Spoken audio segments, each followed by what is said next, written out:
नमस्कार दोस्तों, DD react के एक और रिएक्शन वीडियो में आप सभी का स्वागत है। मैं हूं आलोक। तो आज जो वीडियो मैं आप लोगों के साथ देखने वाला हूं और जिस वीडियो पर मैं रिएक्शन करने जा रहा हूं वो वीडियो है रियल एंटरटेनमेंट टीवी का और इसका टाइटल है India to be world's most populous country in 2023। तो ऐसा कहा जा रहा है, ऐसी रिपोर्ट्स आ रही हैं। तो चलिए भाई देखते हैं कि इस पर पाकिस्तान की जनता जो है वो क्या कहती है। आज जिस टॉपिक पे मैं वीडियो रिकॉर्ड कर रहा हूँ वो ये है कि आबादी पाकिस्तान की अगर बात की जाए तो आबादी के लिहाज से दुनिया का 5वां बड़ा कंट्री है। आप बताएं आपकी क्या कंट्रीब्यूशन है इस आबादी को बढ़ाने में। शादीशुदा हैं? जी बिल्कुल, अल्हम्दुलिल्लाह। कितने बच्चे हैं? मेरी 2 बेटियां हैं। 2 बेटियां हैं। तो आबादी का ज़्यादा होना क्या आपको लगता है कि इश्यूज़ का बायस बनता है? इशूज़ ज़्यादा होते हैं अगर आबादी ज़्यादा हो तो? देखिए जी, अगर तो आबादी ज़्यादा जितनी होगी ना, आपके मसाइल भी इतने ज़्यादा बढ़ जाएंगे। ठीक है। पहली बात तो ये है कि माशाल्लाह से पाकिस्तान के हालात जिस तरफ जा रहे हैं, हम लोग देख रहे हैं खुशहाली किस टाइम पे थी और बदहाली किस टाइम पे हो गई है। और अब देखें ये ताज़ा तरीन सैलाब आया हुआ है। देखें रोज़ करोड़ों के हिसाब से दुनिया पैदा होती है और करोड़ों के हिसाब से ना मरती भी है। जिसने जन्म लिया उसने जाना भी है। तो अल्लाह ताला की ज़ात पाक तो रिज़्क़ सबको ही देती है, क्योंकि उसने वादा किया हुआ है जितनी भी जानदार पूरी कायनात में हैं, अल्लाह ताला ने सबको रिज़्क़ अपने ज़िम्मे लिया हुआ है। ये बात को हम बहुत अच्छे से फॉलो करते हैं, शायद इसलिए हमारी यहाँ अगर पाकिस्तान की बात की जाए तो आबादी बढ़ती है। हर बंदे के 5-5, 7-7, 10-10, 6-6 बच्चे हैं। दी आप देखें कि अगर आप मिसाल लें ना तो मिसाल चाइना की है। उन्होंने क्या किया जी, वहाँ पे कानून बना दिया है एक बच्चे से ज़्यादा बच्चे ना हो या 2 बच्चे से ज़्यादा बच्चे ना हो। देखिए जी, इस तरह से और मुल्कों ने भी किया था, लेकिन वहाँ पे क्या हुआ था, वहाँ पे औरतों की जो है ना परवरिश वो ज़्यादा हो गई थी, तादाद औरतों की बढ़ गई थी, नौजवान कम हो गए थे। अब बात ये है कि देखिए अगर हम इस तरफ जाते हैं ना तो राज़िक तो अल्लाह पाक है। हमारा तो ईमान है, मुसलमान बंदे का ईमान है कि रिज़्क़ देने वाला अल्लाह पाक है। हमें ऐसा कानून नहीं बनाना चाहिए। इंडिया की बात करें इस टाइम दुनिया का दूसरे नंबर पे बड़ा मुल्क है आबादी के लिहाज से, और 1 या 2 साल में वो पहले नंबर पे आ जाएगा, चाइना को भी काट जाएगा। उन्होंने किस तरीके से आबादी को मैनेज किया है? देखें इतनी बड़ी आबादी है, दुनिया का पहला दूसरे नंबर पे कंट्री है, कैसे कंट्रोल किया है कि वो बेहतरी जी आप, और 5वीं बड़ी इकानमी भी है। ये नहीं है कि आबादी ज़्यादा है तो इकानमी ख़राब हो गई, 5वीं बड़ी इकानमी और वो भी तेज़ी से आगे को जा रहे हैं। देखिए जी, इंडिया के 24 सूबे हैं, हमारे पास 4 सूबे हैं। पहली बात तो ये है, अगर आप ज़मीनी अगर देखते हैं ना उसका खद्दोखाल, तो वो इंडिया हमारे से 4 गुना बड़ा है। 20 बल्कि 20 गुना बड़ा है हमारे से, पाकिस्तान से 6 गुना, 20 गुना नहीं 6 गुना बड़ा है। चलो 6 गुना बड़ा भी लगाएं, 1 गुना ही बड़ा नहीं मान होता। पाकिस्तान के पास जितनी प्रॉपर्टी है उसके हिसाब से, रकबे के हिसाब से आप देखें ना तो उसके पास ज़मीन भी ज़्यादा है। तो उसके हिसाब से आबादी भी तो बहुत ज़्यादा है ना, 1 अरब 40 करोड़। वहाँ पे देखें ना आप, उनके तरक्की के हालात भी कैसे हैं, वैसे वो भी आपको पता है कि आधे से ज़्यादा इंडिया जो है ना झोपड़पट्टी में बना हुआ, उसकी शक्ल में बना हुआ है। अभी की बात कर रहा हूँ 2022 की। जी मैं 2022 की बात कर रहा हूँ। देखें, लेकिन मैं आपको बताता चलूँ, अब इंफ्रास्ट्रक्चर के लिहाज से इंडिया काफ़ी ग्रो कर रहा है। और ये आपने जो झोंपड़पट्टी है जो हमने मूवीज़ में देखा होगा, शायद आपने भी मूवीज़ में देखा होगा, ये कंसेप्ट था 1980s का या 1990s का। अब काफ़ी 1990 में या 1980 में तो इंडिया ने कब्जा किया है ना हमारे बंगाल के ऊपर। वो तो हम मशरकी पाकिस्तान है ना, वो तो वो उन्होंने 1971 में किया था। दूसरे नंबर पे कब्जा कैसे किया? वो तो अलग एक स्टेट है, कंट्री है, नहीं है, वो पाकिस्तान का वजूद था। मैं आज भी उसको मानते हैं। मुझे वो तकरीर उसकी इंदिरा गांधी की आज भी याद है। उसने जब कहा था टीवी पे आके कि 2 नज़रिया जो है ना हमने डबो दिया है, खलीजे बंगाल में डबो दिया है, तो वो नज़रिया पाकिस्तानी था ना वो। तो हमारे के जो हुक्मरान उस वक्त भी ऐसे मुल्क के हालात पैदा कर दिए गए थे और अब भी ऐसे ही पैदा कर दिए गए हैं ताकि जो है ना हमारे वजूद के हिस्से लहदा हो जाए। अच्छा, कोई भी पाकिस्तानी ये मानने को तैयार नहीं है, मतलब जो इस तरह के पाकिस्तानी हैं जो ग्राउंड लेवल पे हैं, वो नहीं, जो ज्यादा पढ़े लिखे हैं उनमें भी बहुत कुछ ऐसे जो मानते नहीं है। कोई भी ये नहीं मानता कि पाकिस्तान की अपनी गलतियों की वजह से बांग्लादेश बना, पाकिस्तान के जुल्म की वजह से वहां के लोगों पर, वहां की महिलाओं पर, वहां की सेना ने, जो पाकिस्तान की सेना ने जो जुल्म ढाए, जो रेप किया, हत्याएं की, उनकी वजह से इनको हाथ धोना पड़ा अपनी जमीन से। ये कोई नहीं कहता। इक्का दुक्का लोग हैं जो जर्नलिस्ट हैं या जो सेना के रिटायर हो चुके हैं, पढ़े लिखे लोग हैं, वो बताते हैं कि जी असली वजह क्या है। लेकिन यहां पर जो बेस लेवल पर जो लोगों के जहन में जो चीज भरी गई है वो ये है कि जी इंडिया ने करवाया, इंडिया ने जाकर वहां की महिलाओं के साथ रेप किया था, इंडिया के लोग थे जो वहां पर जाकर हत्याएं कर रहे थे, ऑपरेशन सर्च लाइट इंडिया के लोगों ने चलाया वहां पर। मैं 18 साल का था जब मैं बांग्लादेश, तब ईस्ट पाकिस्तान था, मार्च 1970 मैं इस पाकिस्तान मैच खेलने गया अंडर 19 का, हमें पता ही नहीं था कि इस पाकिस्तान में क्या हो रहा है। तो मेरा चाचे का बेटा ब्रिगेडियर शफीक, उसके पास मैं ठहरा, वो पहली दफा उसने मुझे बताया कि हो क्या रहा है। जमात जो बांग्लादेश की बल्कि पाकिस्तान की सबसे बड़ी जमात थी, उसके खिलाफ मिलिट्री एक्शन हो रहा था। इतना बड़ा जुल्म हुआ जो हमारा मुल्क टूटा। जब बांग्लादेश पाइपलाइन में था और यहाँ बेवकूफ़ों का एक हजूम कह रहा था हम तो मुसलमान हैं, कोई प्रॉब्लम नहीं है वगैरह वगैरह, उस वक्त किसी सियाने ने, probably it was a very senior bureaucrat, I was very young, मुझे अब नाम याद नहीं आ रहा, उन्होंने कहा था कि पाकिस्तान एक बहुत खूबसूरत गुलदान की तरह है और शेख मुजीबुर रहमान जो बांग्लादेश के बानी कहलाए बाद में, वो इस पे बैठी हुई एक मक्खी है। पाकिस्तान की इस्टेब्लिशमेंट इस मक्खी को हथौड़े से तोड़ना चाहती है, मक्खी बच जाएगी, गुलदान टूट जाएगा। और फिर ये प्रेडिक्शन उनका बिल्कुल सही साबित हुआ। शर्म नहीं आती आप लोगों को ऐसी बातें करते हुए? शर्म नहीं आती आप लोगों को बातें करते हुए? बांग्लादेशियों के खून से हाथ रंगे हुए हैं आपकी पूरी कौम के हाथ रंगे हुए बांग्लादेशियों की खून से, और बांग्लादेशियों को आपने हकूक नहीं दिए, उनको अधिकार नहीं दिए जो उनके अधिकार थे। उसके बाद आप सारा दोष मर दो जी। इसी चक्कर में तो बांग्लादेश देखिए आपसे अलग होकर 50 साल में ही आपसे ज्यादा आगे निकल गया, लेकिन आप अभी तक वहीं पे भी नहीं हो, आप उससे नीचे डिक्लाइन कर रहे हो, आप तबाह हो रहे हो। लेकिन तब भी आपको समझ में बात नहीं आएगी, जो हमने किया है वही फसल तो काटोगे ना, जो बोए हो वही तो काटोगे। तो ऊपर वाला भी आपको सजा दे रहा है कि लो बेटा तुमने कुछ अच्छा किया नहीं है, लेकिन अभी भी आप लोग इस बात को समझने को तैयार नहीं, बिल्कुल भी नहीं। कंट्रोल होनी चाहिए या नहीं? गोरों ने एक फितना छोड़ा हुआ है कश्मीर का भी, उसको आज़ाद नहीं कर सके। हमारा कारगिल भी जो हमने जीता हुआ था वो भी नवाज शरीफ दौर में वहाँ हमारे हाथ से गया है। फिर कुछ ऐसे इलाके हैं जो फौजी दौर में भी हमारे हाथ से गए हैं। नहीं देखें, हमारा टॉपिक हमारी इकोनॉमी बढ़ रही है, अगर हमारी आबादी बढ़ रही है, हमें उसके हिसाब से अपनी प्रॉपर्टी भी बढ़ानी चाहिए। अपनी जो खोई हुई चीज़ें हैं या खोए हुए अपने इलाके हैं वो हमें वापस लेने चाहिए। एग्जाम्पल आप ले लें, चाइना से ले लें, उसने 20 लाख फौज बनाई हुई है, यानी कि जितनी अवाम है उतनी ज़्यादा उसने फौज भी बनाई हुई है। हमारी तो फौज की तादाद भी कम है। फिर हमें चाहिए कि अपनी जितनी आबादी बढ़ रही है हमें कोई ना कोई गवर्नमेंट के इदारों में लोगों को जस्ट करना चाहिए ताकि वो बढ़े, हमारा पाकिस्तान भी बड़ा हो। इसकी ज़रूरतें भी बढ़ गई हैं, इसका निज़ाम भी हर किस्म का बढ़ गया हुआ है, तो इसको बढ़ना चाहिए। हमें जहाद वाला काम करना चाहिए, हमें दूसरे मुल्कों पे भी कब्जा करना चाहिए, उनके साथ जंग करनी चाहिए। तो वो जिहाद में तो देखें, ये जो सोच है ना आपकी, ये सबसे बड़ी दुश्मन है आपकी। लोगों को समझ में आ रहा होगा आप जिहाद कर दो, कब्जा कर लो, ये कर लो। देखो ये सोच है कब्जा कर लो, ये कब्जाने वाली जो सोच है ना, तो कब्जाने वाली सोच का नतीजा क्या हुआ है कि आधा मुल्क तो गंवा बैठे हो, और यही सोच जारी रही तो आने वाले वक्त में आधा और मुल्क आपका जाने वाला है, 20 से बांग्लादेश और 20 से बलूचिस्तान। तो याद रखिएगा ये बात, और इसके लिए भी भारत को दोष मत दीजिएगा। मैं आज कह रहा हूं कि बचा लीजिए, आप जुल्म वहां भी कर रहे हो। वही काम जो आपने बांग्लादेश में किया वही काम आप बलूचिस्तान में कर रहे हो। बलूचिस्तान जो है वो बांग्लादेश के बाद मैं समझता हूँ कि थ्रू आउट एक ऐसा है कैफियत जैसे कच्चे धागे से बंधी हुई तलवार किसी के की गर्दन पे लटक रही हो, कि मोहब्बत गोलियों से बो रहे हो, वतन का चेहरा खून से धो रहे हो, यकीन तुमको कि रास्ता कट रहा है, गुमच को कि मंजिल खो रहे हो। एक अगर बहुत ही हौलनाक तजर्बा बांग्लादेश का उसके बाद अगर रिपीट होती है, खुदा ना करे अल्लाह ना करे, तो बहुत दर्दनाक होगा। तो ये मत कहना कि भारत ने बलूचिस्तान तोड़ दिया, आपने तोड़ा, आपने बांग्लादेश को तोड़ा, और आप ही हो जो बलूचिस्तान को भी तोड़ोगे। तो अपने गिरेबान में तो झांकोगे नहीं, अपनी गलतियां तो नजर नहीं आएंगी आपको।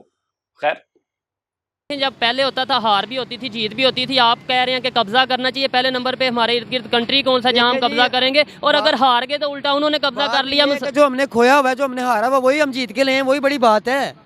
हमारा बांग्लादेश हम उसको ले, हम अपने कश्मीर को आज़ाद करवा लें तो हमारा ये आबादी का हल हो जाएगा। आबादी का हल भी हो जाएगा, हमारे जो डैम वगैरह भी बन जाएंगे, सैलाब नहीं आएंगे, दुनिया इतनी मरेगी नहीं।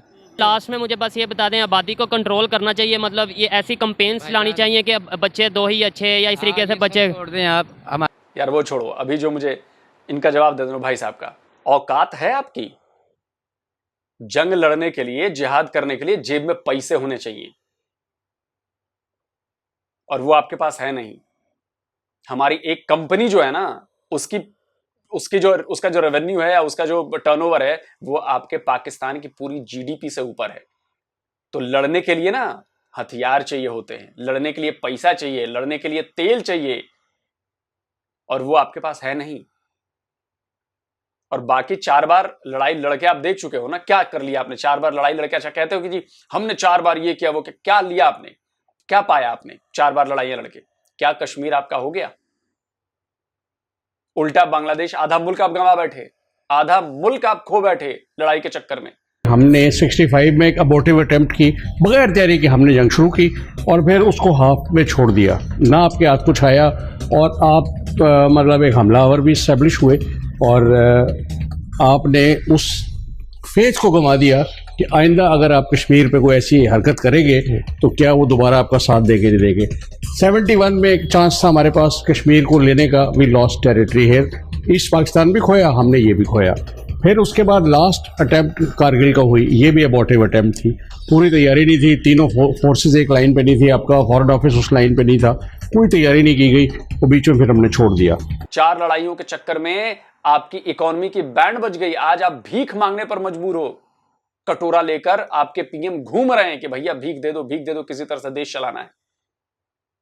तो औकात नहीं है आपकी लड़ने की, ना आपकी लड़ने की औकात है और ना आपकी हमसे कंपटीशन करने की औकात है। अगर औकात होती ना, इसलिए ये कड़े शब्द में इस्तेमाल कर रहा हूं ना, कि जिससे आपको बात चुभे और बात समझ में आए,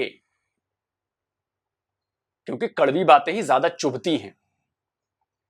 ना आप इंफ्रा में हमारा कंपेयर कर सकते हो, ना आप टेक्सटाइल में हमारा कंपेयर कर सकते हो, ना आप एग्रीकल्चर में हमारा कंपेयर कर सकते हो। और आपकी सेना, कहते हो कि आपकी सेना, अरे आपकी सेना ने क्या अचीव किया बॉस, बता तो दो मुझे। 4 लड़ाइयां लड़के आपने क्या अचीव किया? एक अचीवमेंट बता दो आप। नहीं है अचीवमेंट। तो ये ना, ये जो झूठ मूठ का गुबार आपने भर रखा है, आओ यार लड़ लो एक बार। अब की बार लड़ोगे तो ढंग से ही तिया पांचा होगा इस बार, क्योंकि इस बार पिछली वाली सरकारें नहीं हैं जो सॉफ्ट हो जाती हैं। लड़के देख लो एक बार भाई। क्यों सीज फायर करा लिया एलओसी पर? गोले खरीदने के पैसे नहीं थे, गोलियां खरीदने के पैसे नहीं थे। सेना को दान करो भाई पैसे कि गोलियां खरीदे। क्यों आपके जनरल बाजवा ने सीज फायर क्यों कर लिया? क्योंकि खर्चा हो रहा था करोड़ों का, और वो भी आपकी औकात से बाहर जा रही थी चीजें। तो एलओसी पर फायरिंग करने की तो औकात नहीं है आपकी। ऊपर से आप बात करते हो कि जी जिहाद कर दो, कब्जा कर लो, ये कर लो, वो कर लो। अरे जाओ। हमारे जो बड़े थे ना, उनके 11-11, 15-15 बच्चे होते थे, तो बड़े ही खुशहाली और बड़े मजे। जब तक ये सियासतदान इंसान के बच्चे नहीं बनेंगे ना, इस मुल्क का कुछ भी नहीं होना। ये सबसे बड़ा नासूर है। ये आप बताएं, आप 1 मिनट की बस बात करेंगे, बताएं, आप पढ़े लिखे लग रहे हैं, बच्चे ज़्यादा होने चाहिए, आबादी ज़्यादा होनी चाहिए, या फिर आबादी ज़्यादा होना मसले भी ज़्यादा होने के बराबर? मेरी गल सुनो भाई, उर्दू में मैं खुद घर में 5वां के 6वां हूँ, ऐसे ही ये भाई हैं किनवे यार। सिर्फ 2 बच्चे। टोटल कितने? आप कितने बहन? हम 10 हैं माशाल्लाह। 10 बहन भाई हैं। आप कितने? आप कितने पे आ रहे हो भाई? मैं लास्ट में हूँ। ऐसे तो पहले 8 किना से अपना होर को की आने थी। आप बताएं, ये आबादी ज़्यादा, बच्चे ज़्यादा पैदा करना मसले का वजह बनती है या कोई मसला नहीं? यार अल्लाह ताला ने फरमाया है कि जिसको मैंने पैदा किया है रिज़्क मैंने देना है, तो फिर आप क्यों टेंशन ले रहे हो भाई? आप पैदा करो, अल्लाह देगा। वो आइए किसी और से बात करते हैं जी। अस्सलाम वालेकुम। वालेकुम। आपका नाम? उस्मान। शादीशुदा? नहीं सर।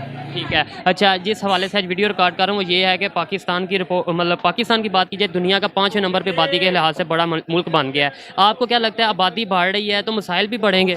सर जाहिर सी बात है, जब आबादी बढ़ती है मसाइल बढ़ते हैं। जब जैसे मैं अभी यानी कि अनमेरिड हूँ, अब मैरिड हो जाऊँगा, मेरी शादी होगी, मेरे अखराजात तो बढ़ेंगे, ठीक है, जाहिर सी बात है। बच्चे होंगे फिर मजीद हाँ बिल्कुल मजीद बढ़ेंगे। एक्सप्लेन तो यहीं से ही कर सकते हैं, जहाँ आबादी बढ़ेगी वहाँ पे मसाइल भी बढ़ेंगे, और जहाँ मसाइल ज़्यादा बन चुके हैं, आप यही लगा लें कि हमारे माशाल्लाह हुक्मरान जैसे भी हैं, चाहे वो इमरान खान है, नवाज शरीफ, जो भी है, हम किसी का नाम हम देखें, हम ना किसी को ये नहीं कहते कि यार कोई सब फ्रॉडी है, या हम ये नहीं कहते किसी को, हम ये कहते हैं वो हम में से ही है। बिल्कुल, हम कहते हैं जो आए हमारे मुल्क में हमारे लिए बेहतर आए, ठीक है, हमारे लिए बेहतरी पैदा करे, हमारे लिए आसानियाँ पैदा करे। ये बोला कि आबादी बढ़ेगी तो मसाइल बढ़ेंगे, लेकिन ये भी तो हो सकता है ना कि आबादी बढ़ी जाए, चाहे अगर बढ़ रही है तो उसके अंदर मैनेजमेंट किया जाए। देखें अगर सर, इंडिया की बात की जाए, इंडिया दुनिया का दूसरे नंबर पे इस टाइम मुल्क है आबादी के लिहाज से, और 1 या 2 साल में पहले नंबर पे आ जाएगा, लेकिन उनकी इकानमी भी बेहतर हो रही है। उनकी इकानमी इसलिए बेहतर है ताकि क्योंकि उनमें कुछ रूल्स मैनेजमेंट अभी बाकी बचे हुए हैं। वहाँ पे आप ये देख सकते हैं, छोटे से छोटा बच्चा वहाँ पे एजुकेटेड है, वो इंग्लिश में हर चीज़ में बात करता है, हर मामला है। यहाँ पे छोटे से छोटे बच्चे से कोई क्वेश्चन इंग्लिश में आप पूछ लो ना, उसका नाम ही पूछ लो,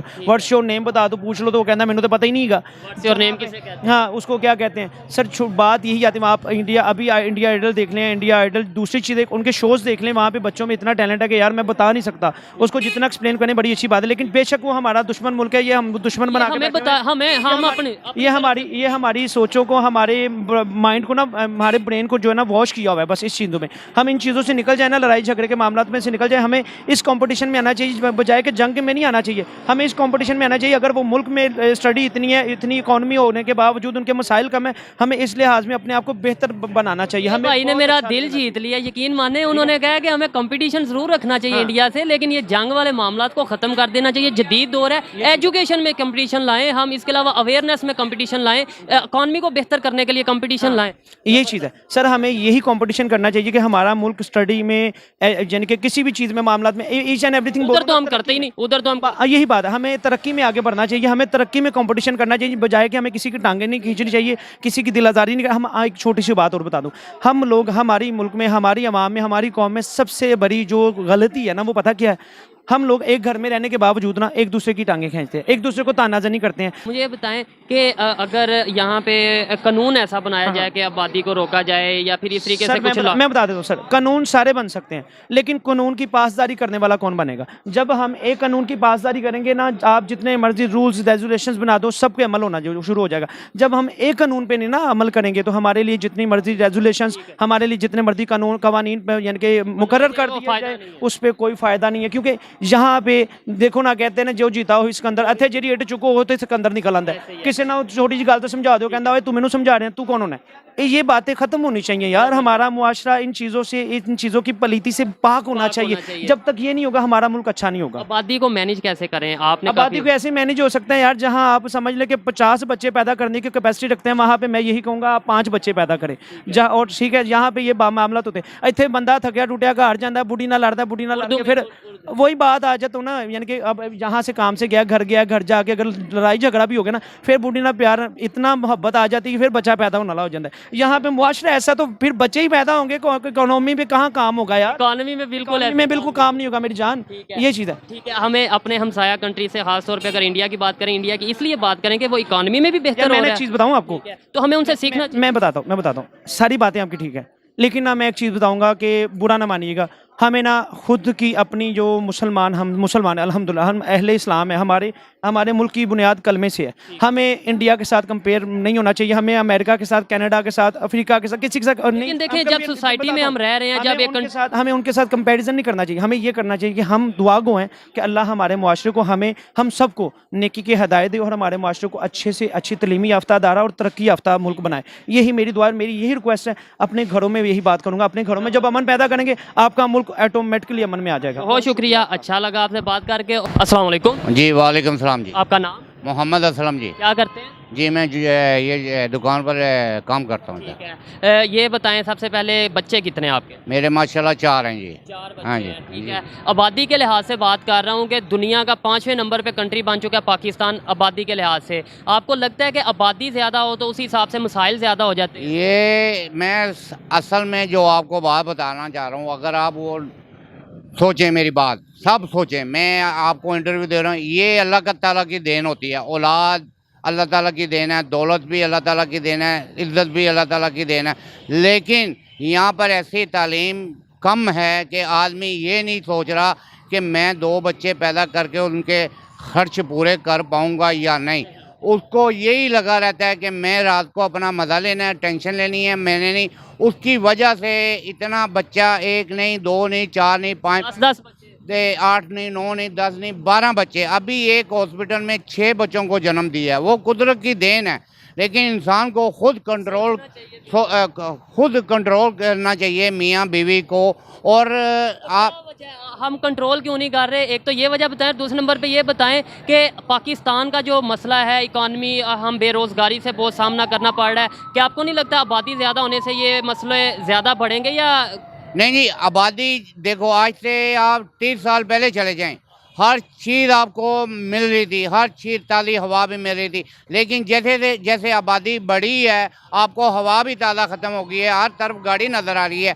यही प्रॉब्लम आगे से आपको और नज़र आएगी 2050 में। आप अभी से इंसान कंट्रोल करे, यार मैं इतने खर्च नहीं कर सकता, मैं 6 बच्चे कैसे पैदा करके अपने खर्चे पूरे करूँगा। कानून ऐसा बनना चाहिए कि भाई बच्चे 2 ही अच्छे, जैसे चाइना में भी बना था कि 2 बच्चे आप कर सकते हैं पैदा या 1 कर सकते हैं। वो तो फैमिली है, वो फैमिली। आप एक मेरी बात सुनो, ये कानून इसको नहीं रोक सकता। ये इंसान को खुद सोचना चाहिए कि मैं अगर 3 बच्चे बर्दाश्त कर सकता हूँ तो 3 बच्चे होने चाहिए। उसके बाद भला क्या चीज़ है?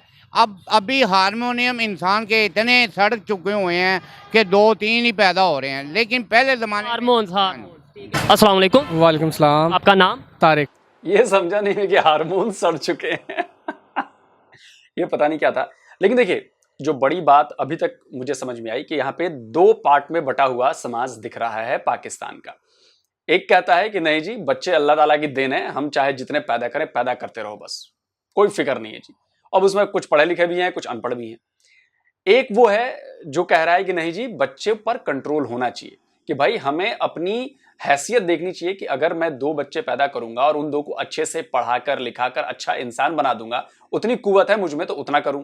1 बच्चे के लिए तो 1 बच्चा करूं, 4 बच्चे के लिए तो 4 बच्चे करूं। लेकिन अब दिक्कत क्या है? दिक्कत यह है कि ऐसा नहीं हो सकता कि एकाएक पूरी जनसंख्या पर रोक लगा दी जाए, और यह भी नहीं हो सकता कि एकाएक पूरी जनसंख्या को फ्री छूट दे दी जाए कि भाई जितने बच्चे पैदा करो, कोई दिक्कत नहीं। दिक्कत है दोनों तरफ के एक्सट्रीम नहीं करना है वो बीच का रास्ता जो कंट्रोल वाला है, जिसमें पता है कि उसमें मेरा भी फायदा है, मेरे इलाके का भी फायदा है, मेरे देश का भी फायदा है। देखिए, छोटा परिवार सुखी परिवार इसलिए कहते हैं क्योंकि अगर जरूरतें जो आप देखोगे छोटे परिवार की, तो उसकी जरूरतें कम होती हैं, उन सारी जरूरतों को पूरा किया जा सकता है। लेकिन यही परिवार अगर बहुत बड़ा हो जाएगा तो सारी जरूरतें पूरी नहीं हो सकती हैं। मसले बढ़ेंगे, लड़ाइयां बढ़ेंगी, चीजों का बंटवारा होगा। अब आप सोचिए कि मेरी बात के शायद आप लोग इत्तेफाक भी रखेंगे कि जिनके ज्यादा बच्चे हैं उनको ज्यादा दिक्कतें होती हैं, और ये आप लोग खुद महसूस कर रहे होंगे। हो सकता है कि जिनके घर में 10 बच्चे हैं उनमें से 2 को कपड़े मिल रहे हैं, 3 को नहीं मिल रहे हैं, बड़े के कपड़े छोटे को पहनने पड़ रहे हैं, बड़े का पजामा छोटे को पहनना पड़ रहा है। ये चीजें होती हैं, इसलिए होती हैं क्योंकि आप उस हिसाब से जरूरत पूरी नहीं कर सकते। लेकिन यही अगर छोटी फैमिली होगी तो जरूरत पूरी कर सकते हो, अपनी भी जरूरत पूरी कर लोगे, उनकी भी जरूरत पूरी। और सबसे बड़ी बात कि अपने बच्चों को आप एक स्टैंडर्ड ऑफ लिविंग दे पाओगे, आप उनको एक अच्छी एजुकेशन दे पाओगे, अच्छी तरह से पढ़ा पाओगे। लेकिन पता नहीं क्या करते हैं? मेरी ये शॉप है, ये बैग्स की, टैक्स वगैरह की शॉप है। चलें, ज़बरदस्त। आप मुझे ये बताएं, जिस टॉपिक पे आज मैं वीडियो रिकॉर्ड कर रहा हूँ वो ये है कि पाकिस्तान दुनिया का 5वें नंबर पे कंट्री हो चुका है आबादी के लिहाज से। दिन ब दिन आबादी बढ़ती जा रही है। क्या आपको लगता है कि आबादी बढ़ना मसाइल बढ़ने के बराबर है? आबादी बढ़ना भी मसाइल के बराबर है, मगर हमारा जो असल मसाइल जो है ना वो ये है कि सेहत, और उसके बाद ये जो मुआशियत कारोबारी हालात अगर सेट होंगे तो ये आबादी कुछ नहीं कहेगी, वरना ये आबादी वाकई ही मसाइल है। फ़र्ज़ करें अगर एक बंदा घर में 4 बच्चों को पालने की सकत रखता है। आपके कितने, आप शादीशुदा? मैं अल्हम्दुलिल्लाह। कितने बच्चे? मेरी माशाल्लाह 4 बेटियां जी। 4 बेटियां। और आगे भी प्रोग्राम? बिल्कुल जी, बिल्कुल, हमने इसको आगे कंटिन्यू रखना है इसमें, क्योंकि ये शरीयत में भी, इस्लाम में भी है कि नबी पाक फरमान है कि मुसलमानों की नस्ल बढ़नी चाहिए। कि मुसलमान जितने ज़्यादा हों, मगर उसके साथ साथ कुल नस्ल बढ़नी चाहिए, उसके अलावा अच्छे काम भी करने चाहिए, उसके अलावा अपनी इकॉनमी को भी बेहतर करना चाहिए। हम एक नस्ल बढ़ने वाले बात को सिर्फ फॉलो करके चलते जाएंगे तो मसला हो मैंने सबसे पहले आपको क्या कहा है कि हमारा असल मसला इकॉनमी मशीयत है। अगर जिस घर में खुशहाली होगी, अगर उसके 10 बच्चे भी वो 10 भी पलेंगे, और एक बंदा सकत रखता है कि 4 बच्चों की उसके घर 10 बच्चे होंगे, वो मुश्किल हो जाएगी। और उसके साथ साथ एक और चीज़ भी बहुत ज़रूरी है जो लोगों को बेचारों को नहीं पता, जो हमारे जैसे आपने बात की ना, एक और चीज़ फायदा है कि नबी पाक फरमान नस्ल बढ़ानी है, औरतों का भी ख्याल रखना है कि उस बेचारी की सेहत का भी ख्याल रखना है कि उसको बच्चे पैदा करने वाली मशीन नहीं बनाना। क्योंकि आजकल के जो वक्त है ना, पहले वक्त में होते, जैसे हम खुद हैं माशाल्लाह से 8 बहन भाई हैं। 8 बहन भाई बिल्कुल। जो एक नस्ल पहले की बात की जाए, जो पीछे नस्ल गुजर चुकी है, 8, 10, 12 बच्चे तो। और हमारे वालिदैन अभी भी माशाल्लाह सेहतमंद है। हम अभी 4 बच्चे के अंदर, हम मेरी मिसेज जो है उनकी हालत और मेरी हालत भी आप देखेंगे। इसी तरह ना ये चीज़ सेहत का भी साथ साथ ध्यान रखने का ये बहुत ज़्यादा ज़रूरी है। चाइना की बात की जाए, इंडिया की बात की जाए, इंडिया की खासतौर पर इंडिया आबादी के लिहाज से बढ़ता जा रहा है, इकॉनमी भी उनकी बेहतर होती जा रही है। मतलब ये है कि हमें यहाँ कहा जाता है कि आबादी कम रखेंगे तो हमारी इकॉनमी बेहतर होगी, लेकिन उनकी आबादी भी बढ़ रही है, इकॉनमी भी दुनिया के 5वें नंबर पे आ गई है। क्या वजह समझते हैं? मैनेजमेंट है या कोई और वजह? इसमें उनकी जो है जो वजारत खारजा जो ना, उनके जो ताल्लुकात हैं बाहर के मुल्कों से अच्छे हैं। हमारे ताल्लुकात, हमारे मुल्क में ये जो सियासत का मसला जा रहा है, जिसकी वजह से हमारे ताल्लुकात बाहर के मुल्कों के साथ अच्छे नहीं हैं। ठीक है ना। अब जैसे इंडिया रूस से तेल ले रहा है, हम तेल नहीं ले सकते कि उसकी वजह क्या है? हमारी पीछे कोई और है। हम अगर रूस से तेल लेते हैं तो अमेरिका नाराज़ होता है, अमेरिका नाराज़ होता है तो हमारे डॉलर की कमी होती है। डॉलर पहले नहीं संभल रहा, अब 236-40 पे डॉलर चला गया हुआ है। ये वजह है कमज़ोरी हमारी जो वो इकॉनमी अगर वो अपनी बेहतर। अच्छा, मुझे समझ में नहीं आया कि रूस से तेल खरीदने से और बाकी चीज़ें करने से, दूसरे देशों से अच्छे संबंध होने से, इसका कनेक्शन आबादी से कैसे बैठेगा? मतलब मुझे ये बात समझ में नहीं आई कि उसका संबंध आबादी से क्यों है। आबादी तो हमें देखनी है कि हमें अपनी आबादी कितनी रखनी है, हमारे पास संसाधन कितने हैं, आगे आने वाले वक्त में कितने संसाधन बढ़ेंगे, कम होने लगेंगे, रोजगार नहीं मिलेगा, सामान खाने को नहीं मिलेगा, कहां से आप खिलाओगे, कहां से पिलाओगे, कहां रखोगे? कमाल है यार। कर रहे हैं, आबादी अगर उनकी बढ़ रही है तो उन्होंने इन सारी चीज़ों को मैनेज किया हुआ है, इंडिपेंडेंट नहीं, किसी के ऊपर नहीं, उनका इन्हिसार नहीं है। जी बिल्कुल, यही मैं आपको कहना चाह रहा हूँ कि वो उनका किसी ऊपर इन्हिसार नहीं है। हमारे मुल्क में जब तक सियासी इस्तेहकाम नहीं आएगा, हमारी मैशियत बेहतर नहीं हो सकती। मैशियत बेहतर होने के लिए सियासी इस्तेहकाम चाहिए। जब सियासी, आप देखें ना, अब हमें IMF से भी कर्जा मिल गया है, उसके बावजूद डॉलर ऊपर है। उसकी वजह क्या? दोस्त मुल्कों ने हमारी हेल्प नहीं की। ये बताएं, बच्चे 2 ही अच्छे या फिर ज़्यादा करेंगे, 10-12 करेंगे तो बीच में से 2 अच्छे?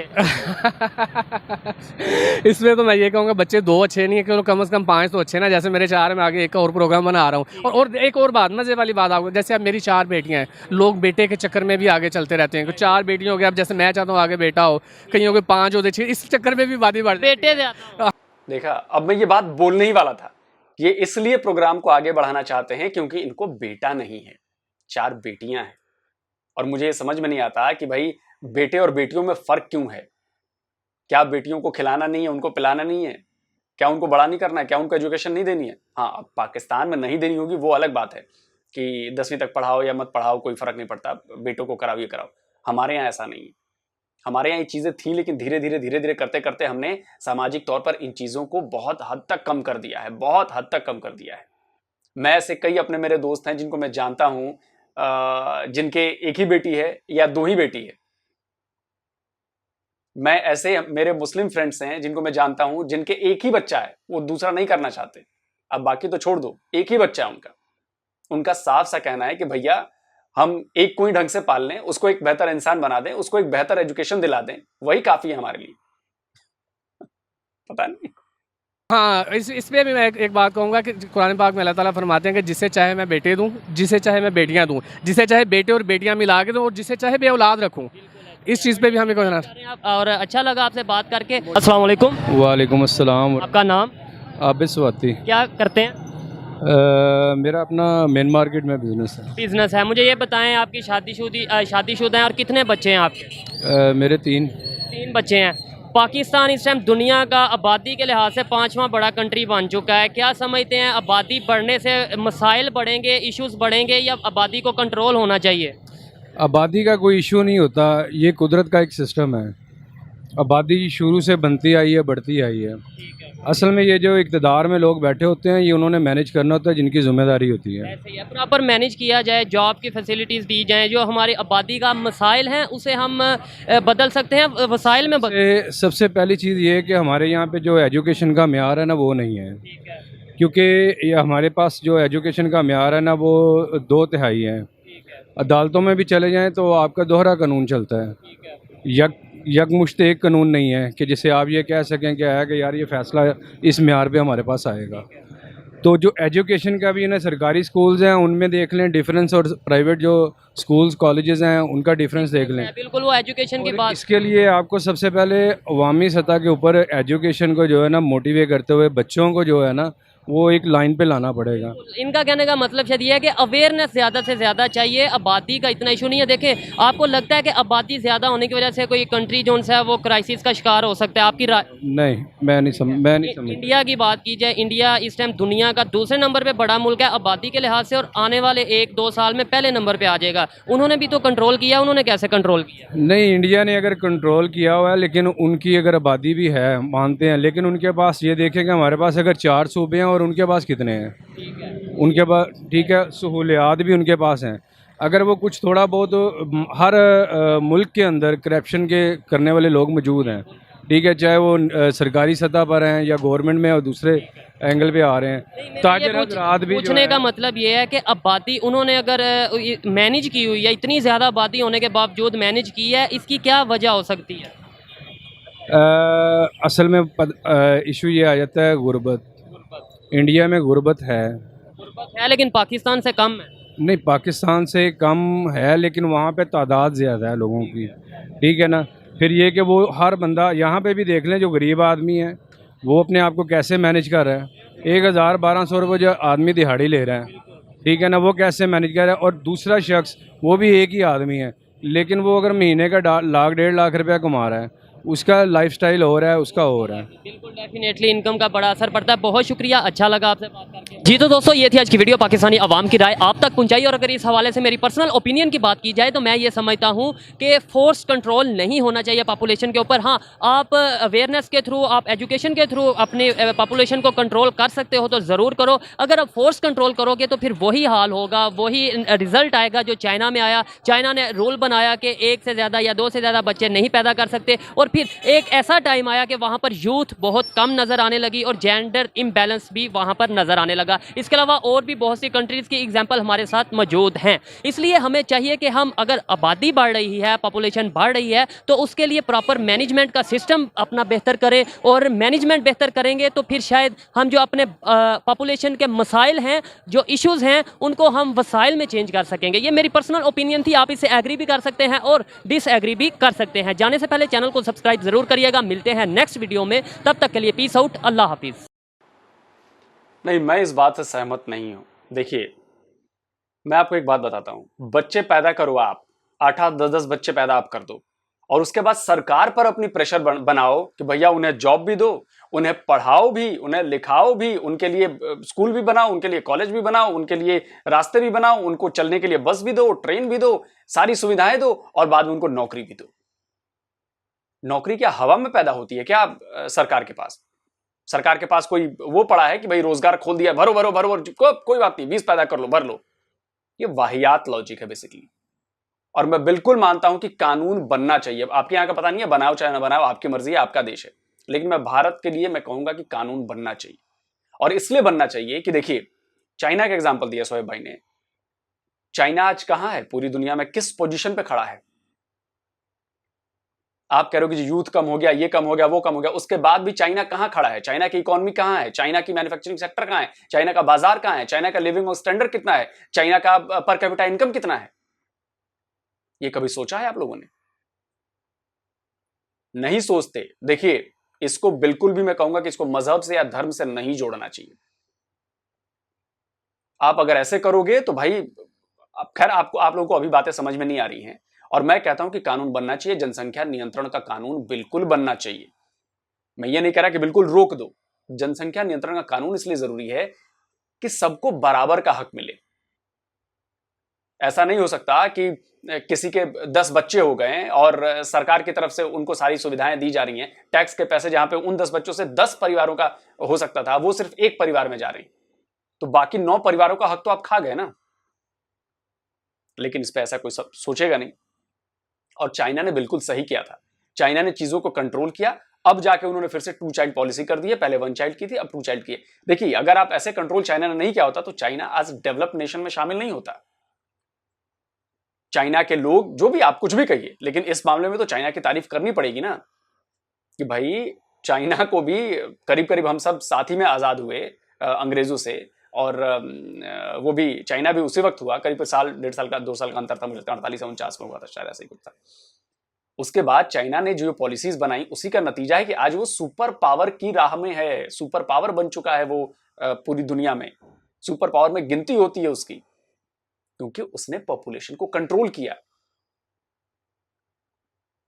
लेकिन ठीक है भाई, आपकी मर्जी है, आपका देश है, करिए, लेकिन मैं अपने देश की बात करूंगा। और अपने देश की बात इसलिए करूंगा क्योंकि देखिए, पिछले 30 साल से तो मैं सुन रहा हूं कि भाई हमने अवेयरनेस बढ़ाई है, और इसका ये मतलब नहीं है कि अवेयरनेस बढ़ाई है तो हमारे यहाँ इसका रिजल्ट देखने को नहीं मिला। मिला है, बिल्कुल मिला है देखने को रिजल्ट। जैसे जो मेरी जनरेशन है वो 1 से 2 बच्चे ही पैदा कर रही है, उससे ज्यादा नहीं कर रही है, और ये शुरू से ही हमारे पास है कि हम 2 हमारे 2। और ये कैंपेन आज से नहीं चल रहा है, ये 40-45 साल से चल रहा है हमारे यहाँ कैंपेन, और उसका असर देखने को मिला है। लेकिन इसके बावजूद प्रॉब्लम है। प्रॉब्लम इसलिए है क्योंकि कुछ कम्युनिटीज ऐसी हैं जो नहीं समझती, तो उनके लिए कानून लेकर आना पड़ेगा। देखिए, अगर रोजगार में आपके पास 100 सीटें हैं कि 100 लोगों को ही रोजगार हम दे सकते हैं, रोजगार के 100 नए अवसर पैदा किए जा सकते हैं, और वहां पर अगर 1000 लोगों की भीड़ होगी तो उनमें से मिलेगी रोजगार सिर्फ 100 को, बाकी 900 लोगों के लिए तो प्रॉब्लम होगी। लेकिन अगर यही आप 100 रोजगार के अवसर हैं और आपके पास सिर्फ 200 लोग हैं, तो आप ये प्लान कर सकते हो कि चलो 100 इस बार दे देते हैं, 100 कुछ और करते हैं, तो ज्यादा दिक्कत नहीं होगी, 100 को हम एक्यूमुलेट कर सकते हैं। लेकिन ये रेशियो बहुत बड़ा है। अब एग्जांपल देता हूं मैं, आप देश दुनिया के अच्छे, जिनका लाइफस्टाइल भी अच्छा है, जिनका रहन सहन भी अच्छा है, जो अच्छा एजुकेशन है, सब कुछ उनको बढ़िया मिलता है, उनकी पॉपुलेशन देखिए आप। अमेरिका 31-32 करोड़ की पॉपुलेशन है, सुपर पावर है, डेवलप्ड नेशन है। आप जापान देखिए, आप वियतनाम देखिए, आप ताइवान देखिए, आप जो जितने भी यूरोप की कई बड़ी कंट्रीज हैं जो छोटे छोटे, जिनके बहुत कम जनसंख्या है, वो डेवलप है। इसीलिए डेवलप हैं क्योंकि खाने वाले कम हैं, और जब खाने वाले कम होंगे तो डिपेंडेंसी आपकी कम होगी। डिपेंडेंसी कम होगी तो सरकार दूसरी सुविधाओं को देने में ज्यादा पैसे खर्च कर सकती है, आपके लिए नए अच्छे स्कूल्स बना सकती है, अच्छे हॉस्पिटल्स बना सकती है। जाहिर सी बात है कि आप इसका एक एग्जांपल लीजिए कि अगर आपके घर में शादी है और आपने मान लीजिए कि 500 लोगों को बुलाया खाने के लिए, और आपके पास 500 लोगों के ही खाने का इंतजाम है, और एक अगर वहां पर 2000 लोग आ जाएंगे तो क्या होगा? खाना तो 500 का ही है। यही दिक्कत है। तो इसलिए मैं इस पक्ष में बिल्कुल हूं कि हमारे देश में, पाकिस्तान का नहीं पता मुझे, हमारे देश में जनसंख्या नियंत्रण का कानून आना चाहिए, क्योंकि सबको बराबरी का हक मिले, सब पर बराबर पैसे खर्च हो, जो हम टैक्स दे रहे हो सब पर बराबर हो। ये नहीं हो सकता कि एक फला कोई है और उसके 10 बच्चे हो गए, और अभी मैं कहीं खबर पढ़ रहा था कहीं पर कि मियाँ बीवी थे और दोनों ने पहली अपनी शादी की तो 4-4 बच्चे हुए, फिर दोनों ने अलग अलग होकर फिर किसी और से शादी कर ली, उनके भी 4-4 बच्चे हो गए, और एक्सीडेंट हुआ और वो चारों मर गए। अब उनके करीब 10 या 12 बच्चे हैं, और वो 12 बच्चे अब शेल्टर होम में, सरकारी शेल्टर होम में रखा गया उनको। अब सोचिए कि एक फैमिली में 12 बच्चे, और अब उनको सरकार पाल रही है, और टैक्स किसके पैसे हैं? वो हमारे पैसे। अब सोचिए कि अगर वहां पे 2 बच्चे होते तो बाकी 10 बच्चों का पैसा तो बचता, वो उनकी पढ़ाई पर, उनकी हायर एजुकेशन पे लगाया जा सकता था, वो उनकी हेल्थ सर्विसेज पे लगाया जा सकता था। लेकिन ये कोई नहीं सोचेगा। संसाधन सीमित हैं, जगह उतनी ही है, और आबादी बढ़ेगी तो एक न एक दिन एक्सप्लोड हो जाएगी। तो इंडिया भी कर रहा है कोशिश, और मुझे लगता है कि देखिए जनसंख्या पर तो सरकार काम कर रही है और कुछ ना कुछ होगा। तो जल्दी हाजिर होता हूं एक और नए वीडियो के साथ। नमस्कार, जय हिंद।